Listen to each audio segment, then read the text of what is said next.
Today I'd like to talk to you about road safety, and in particular Crash Dummies by Tyco, released in the early 90s. The original Crash Dummies toys were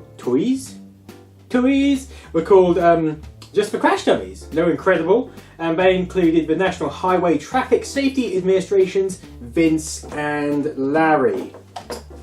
I haven't got Vince and Larry, unfortunately, but I do have Alex down here. Parts of him. Late in 91, the Incredible Crash Dummies arrived. They just stuck this little bit on the top. And that was because they departed from the NHTSA, the road safety people, after 3 major American networks banned the commercials, the actual proper road safety commercials, because they feared that they'd be promoting Tyco's line of toys. So they rebranded to the Incredible Crash Dummies. Dicks. In 93 they became pretty obscure and had like rebranded suits which looked nothing like Crash Dummies, and then in late 93 and 94 they just turned to utter shit. So I had these myself, loved them. I used to love smashing up Matchbox cars, so to get hold of cars you could actually smash up was a childhood dream. A childhood dream that I retain today. Of course, seatbelts. In the 80s, when these things were conceived, you didn't have to wear seatbelts in the back of a car. Just cruise along at 60. Fuck it, if you crash, you're dead. Who cares? Who needs seatbelts when you're having fun? So here's Alex. He's got glasses on, which seems sensible for a crash dummy, because people wear glasses when they drive and when they crash, unless they're fortunate enough to whip them off before their face hits the airbag. Slipping his seatbelt in there. Oh, I'll slip you a seatbelt. And there we have the Crash Dummy student car. We even get the student dummy sign to go on the top. So there's the car. This is the test centre where most of the collisions are orchestrated and where the nub of the testing is carried out. So first we have the box for the car. Student driver, car crash, includes Axel. God, I was calling him Alex, wasn't I? Obviously he's called Axel. On the back of the box we have instructions telling you to buckle up. You're taking a ride with the Crash Dummies. Safety is their business at the Crash Test Centre, and they'll knock themselves out teaching about safety belts. Make their job easier. Always wear your safety belts. Now, of course, nowadays it's crazy to think that you wouldn't. Unless you're a taxi driver, apparently they never need to wear seatbelts because they are invincible. Little known facts about taxi drivers for you. You could get the bicycles, you could get a baby and a pram, which is a bit sinister for crash testing, isn't it? But I suppose you do crash tests with babies. You get dogs and cats, which I feel are unfairly excluded from crash tests. You also get this rather sinister torture device, which has no part in crash testing. It's just to smash the crap out of your crash dummy. I mean, how would that help with car crash testing? That's never going to happen in a real situation. You're not going to be driving down the M25 and suddenly find yourself whipped out of your car, slapped on a bench and have something pounded into your chest. That sounds a bit kinky. Wheels, there's the car, mid-collision, caution sign, and a little cutout just so you can slap it on your wall and remember exactly what features your car has. Because that's important in this day and age. Here is the car. And as you can see, it's got a crumple zone on the front. These wheels pop out, this window flies off. The roof sometimes comes off. The airbag comes out, and sometimes these never fall off. Unless you pull them, they're a bit pointless really. So, you crash it once, and then you have to pick up all the bloody parts off the floor, and then do it again. Seems fun when you're 8. These bits are... I don't know. Here's a seatbelt. Here's a hammer. There's a jack for jacking the car up. And a fire hydrant.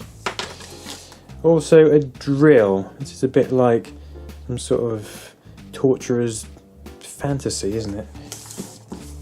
Speed limit 55 miles per hour. Here we have the crash test launcher. The seat has flown off. Axle. So what happens is when in a collision, these buttons are smashed against the steering wheel and that happens. Now, that is in no way an accurate depiction of what would happen to a human in a crash. How is that even realistic? Imagine that. The M25 would have arms littered down the side of it. What about if someone was pointing at something in the car when her arm flew off? It could fly out and smash a bystander in the eye. It'd be crazy. Pandemonium. Look at that. Cars would just be littered on the roads with torso. I'm not saying that in a normal day that there's cars everywhere crashed into things, but that would just be, you know, if that happened to the human body in a crash, I suppose it'd be easier for the emergency services. There wouldn't be much to do. It'd be quite horrific, right, wouldn't it? I lost the head. The head's gone. No, it's in the car. So many of these toys used to fail late in their lives because they're held in by little metal clips in there, and they fail, unfortunately. So as the toys got older, they got crapper. And it's often better not to use the seatbelt, if I'm honest, because it stops the limbs from flying off. It didn't always work too well in collisions. Instruction manual. I teach driving by example. What would I do then? Do the opposite! Hey! Inside we get details on how to assemble the car. You have to stick all the stickers on because these companies are half-assed. I learned something already. How to do a triple somersault through the windshield. What's that? What is that indeed? Here it is. Heart of operations. Yep, so we've got these crappy paper barriers. We've got a sign here which falls over. Got a tool chest and a fire hydrant. And this is the area where crash testing happens. As you see, we have an impact meter here. So smash the car against there and it reflects how hard you've hit it. A bit like those fairground hammers. So let's get the car and see it in action. 3, 2, 1.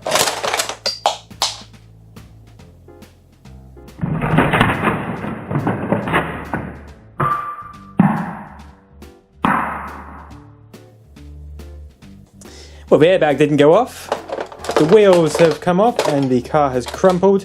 The roof didn't come off, but I did score just over 300 on the impact meter, which is a bit of a result. Also, you can swap these walls around, and if I can locate all the parts which are strewn throughout my lounge and reassemble this car. Oh yeah, the seats flip up as well, I forgot about that. You see that? The seat is flipped up. Apparently it didn't work for the driver. It's not the best car you'd want to be caught in a crash in, if I'm honest.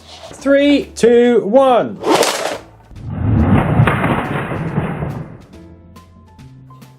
Through the wall. Lovely jubbly. Also, we have tests like this. This is like the... I can't remember what this test is called, but it is for if you happen to be driving along and a girder appears floating in front of your face. Always a useful crash test.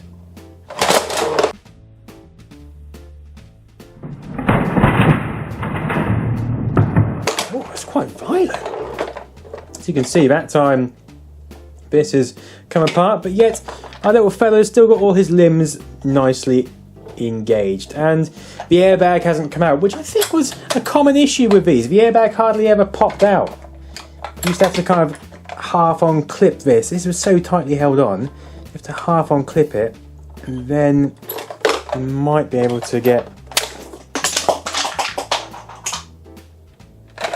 Nope! Apparently not. So we can also strap our laddie into this contraption and apply some sort of seat. No, let's not. Let's not apply the seatbelt. Who needs seatbelts around here? And if we grab this steering wheel off here. Oh, we can't attach it to there, can we? We'll have to turn it round. Look away. Look away. Turn it round. Oh, I've lost an arm. I'm armless. So we can. Good grief, man, get a grip.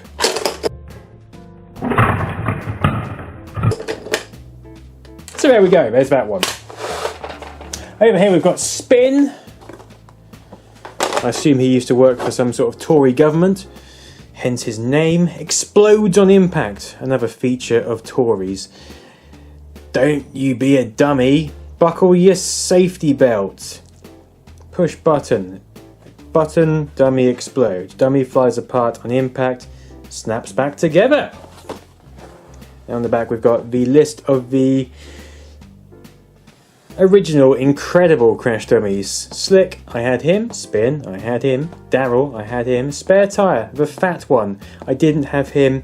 Skid the Kid, I didn't have hubcap or bumper either. If we read Spin's blurb, Spin is Slick's buddy. He's a newer crash dummy and loves his job. He even comes up with ways to make the crash tests more demanding and dangerous. Oh, he's a job's worth. If you think the other dummies like him for that, you may just qualify as a dummy yourself.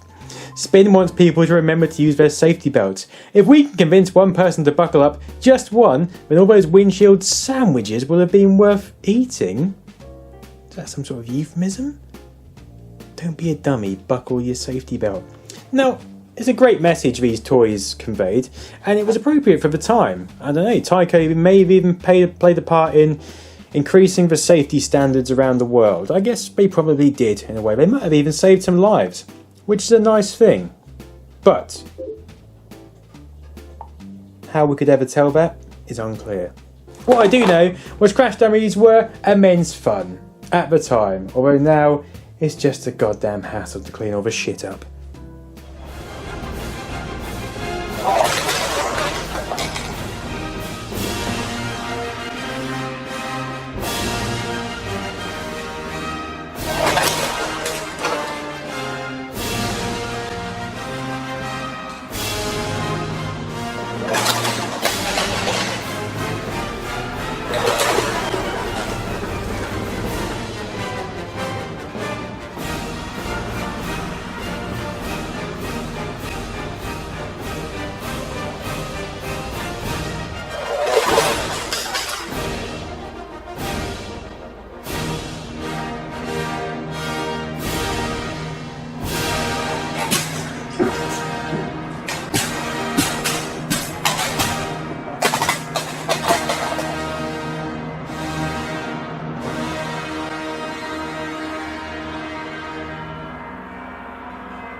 Thanks for watching this dummy-licious video. I've got plenty more videos to watch, so please feel free to click one below or subscribe. It helps a great deal. Thank you for watching. Good night.